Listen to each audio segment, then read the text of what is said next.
Good morning everyone, mga kasenyor.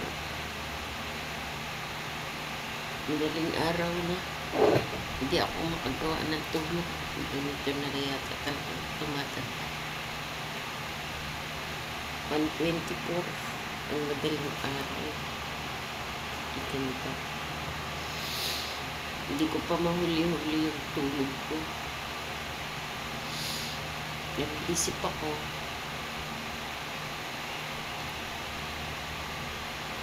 Yung mga isusunod ko pa pong mga content. Sana mga kasenyor, tuloy niyo po akong subaybayan sa ating araw-araw na ginagawa bilang isang kagaya nyo na senior citizen na rin na pwede pa rin po tayong maging kapakinabangan. Actually, 64 years old na po ako this coming August 11. And salamat sa Diyos, binigyan niya ako ng wisdom na ipagpatuloy ang pag-YouTube. Aminin ko po sa inyo mga kasenyor, minsan na pong naban yung aking YouTube channel dahil sa kakulangan po ng kaalaman na suspend ko yung aking unang ginawang channel. Pero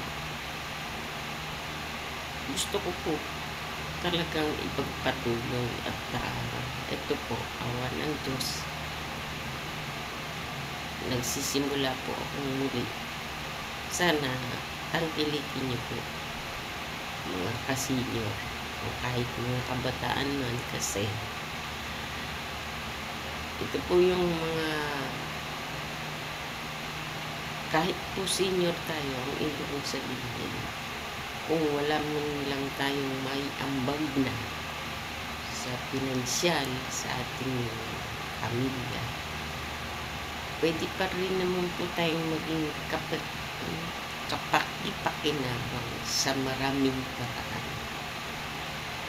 Sana po patuloy po ninyong tangkilikin itong aking pinasimulang pag-vlog na muli, mga kababayan, mga kasenyor, para makita po ninyo, maipakita ko naman po sa inyo na hindi ko mo tayo may edad na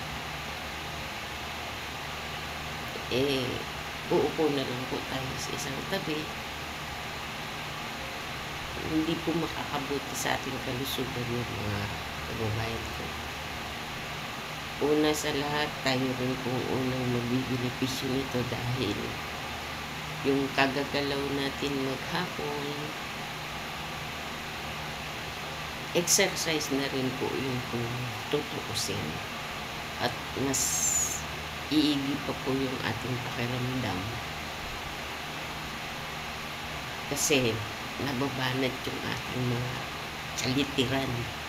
Yung mga naninigas-tigas na nating mga muscle yan, mga tuhod, mga kasukasuan. Dito po sa aking channel, matutunghayan niyo po yung mga bagay na ginagawa ko po sa araw kahit na ako'y nasa loob lamang ng bahay. Kasi taong bahay po ako na. Meron po ako mga kapatid. Ako po yung naatasan na mag-maintain dito sa aming bahay. Sayang nga lamang po at hindi ko na i-videohan yung marami ko nang magawa.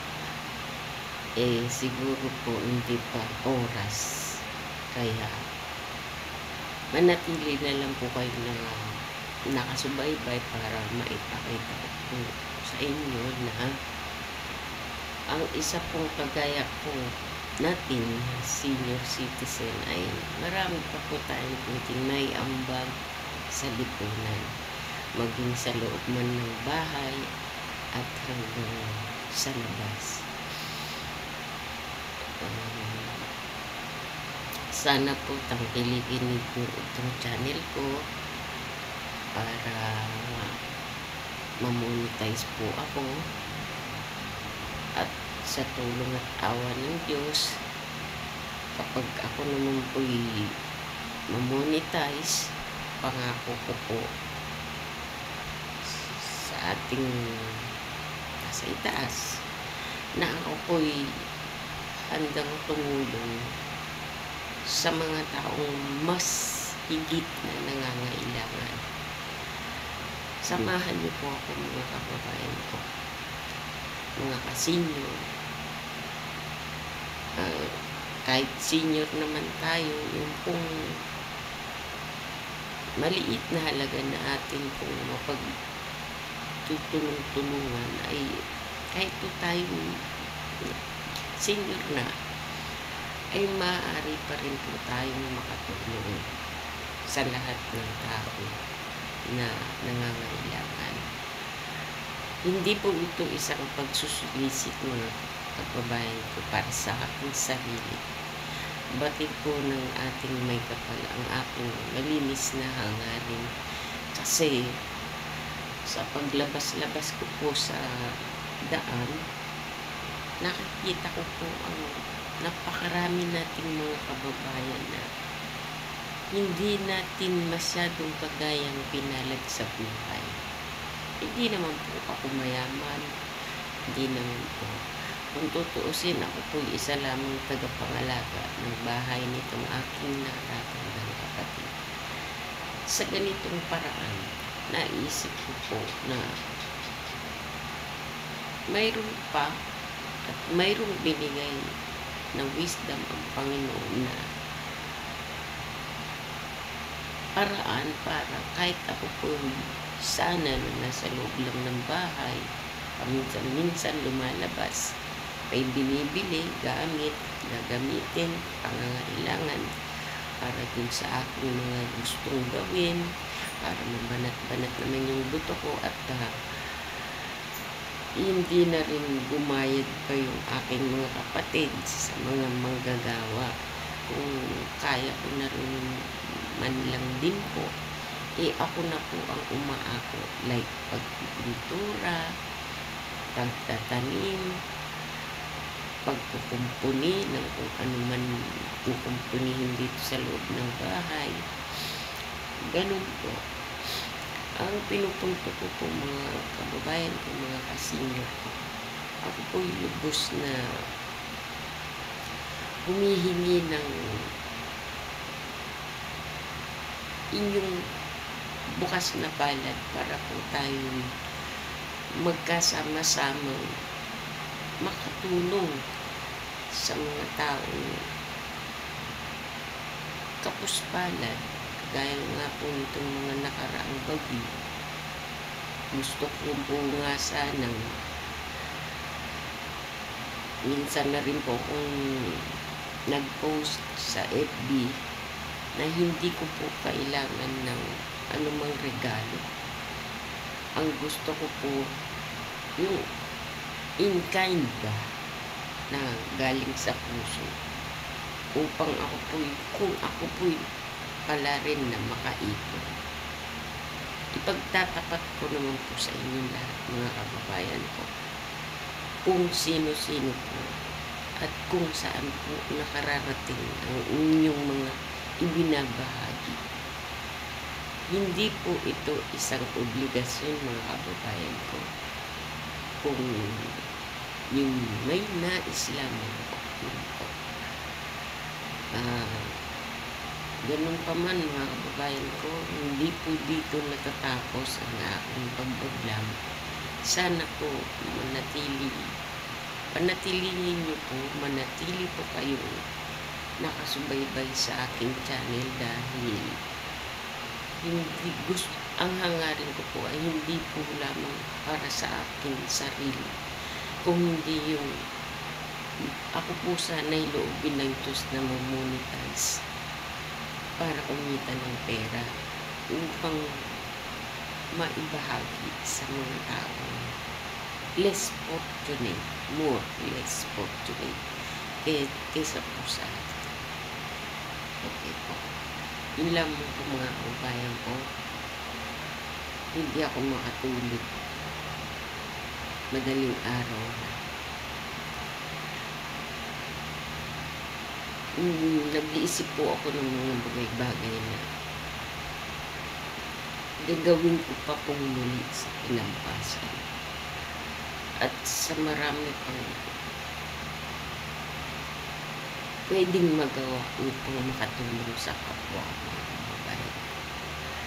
Sana po patuloy po ninyong subaybayan itong aking channel at pakishare na rin po mga kababayan ko upang gumaganap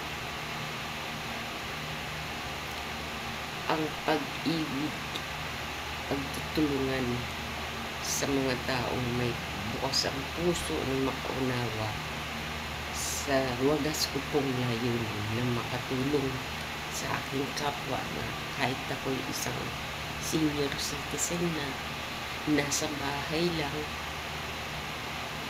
meron ano naman po tayo, kumbaga high-tech na, pwede naman po tayo mag-online, magbigay through GCash sa mga taong nangangailangan. Hindi ko naman po kailangan personal na pumunta sa kanila. I-chat-chat lang po nila ako. Matatanggap ko po yung kanilang panawagan.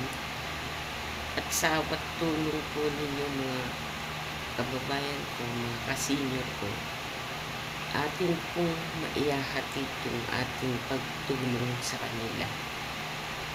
Ako naman po minangangako mga kababayan ko na ang aking hangarin po ay puro, walang halong, kasi sa edad po natin itong mga kababayan ko, hindi na po natin kailangan yung mga material na yan. Sa kailalan lang po tayo. Kung mas mainam nating maiiwan sa ating mga naiiwanan ay yung pag-ibig, pinakamahalaga na itinuro sa atin ng Panginoon Diyos.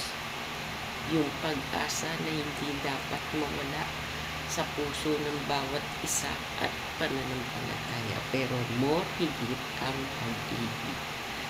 Yun po mga kababayan ko. Marami po tayong mga kababayan na nawawalan ng pag-asa dahil sa kanilang mga dinaranas, lalo na itong mga nakaraang mga bagyo-bagyo.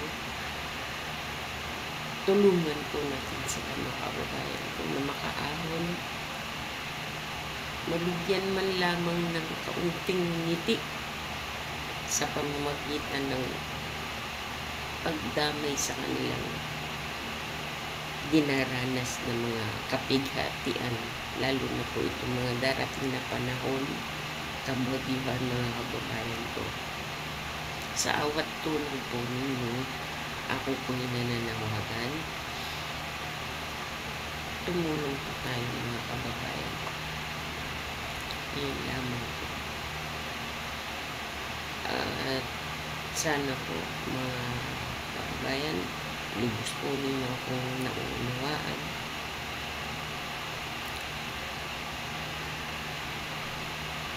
At hanggang dito na lamang po mga kababayan. Hindi po rito natatapos ang paggawa ng aking video. Kausap ko po kayo. Pwede niyo po ako mag-chat. Mag-usap po tayo. Kung meron man po kayong makita sa aking vlog na karapat dapat tulungan mga kababayan ko, like yung mga nadadaanan kong mga kapuspalad sa daan, magkatulungan po tayo mga kababayan ko. Kayo man pong mga nasa abroad, pwede nyo po akong kontakin. Magtanong lamang po kayo dito sa aking in-upload kung ano po ang aking contact number makikipag-ugnayan po ako sa inyo mga kababayan ko. At umasa po kayo mga kababayan ko. Pinangangako ko po sa inyo na ipararating po natin sa dapat na mga kapwa natin mga Pilipino nangangailangan ng inyong tulong. Mapapinansyal man po yan, mga dilata, mga damit, kahit ano po na pwede natin itulong sa kanila. Iwa-vlog ko po yun mga kababayan ko. Babasahin ko po kung sino man kayo na nagpaabot ng tulong. Yun lamang po. Ipangangako ko po sa inyo. So, hanggang dito na lamang po muna tayo siguro mga kababayan ko. Magkita-kita po tayo muna. At sana po pakishare itong aking video, paki-like, and subscribe na rin po para kailangan kasi mamonetize mga kababayan ko. Para kung ako po'y pala rin ng Diyos na kumita at mamonetize, mas marami pa po tayong matutulungan mga kababayan ko. Dalangin ko sa buong may kapal na pagpalain po tayong lahat sa araw-araw. Ito pong aking pinasimulang muling pag-vlog. Batid ko po na ito'y kalooban ng Diyos mga kababayan ko. Kaya po, pinagsisikapan at pagsisikapan ko po. Lahat naman po ng bagay ay galing sa akin. Inihiling ko po sa may kapal na sana'y patuloy niya pong gabayan itong aking YouTube channel, pagpalain sa pangalan ni Jesus. Amen. Ganun po din sa mga Espiritu. Till next po mga kababayan. Salamat. Salamat po sa inyo.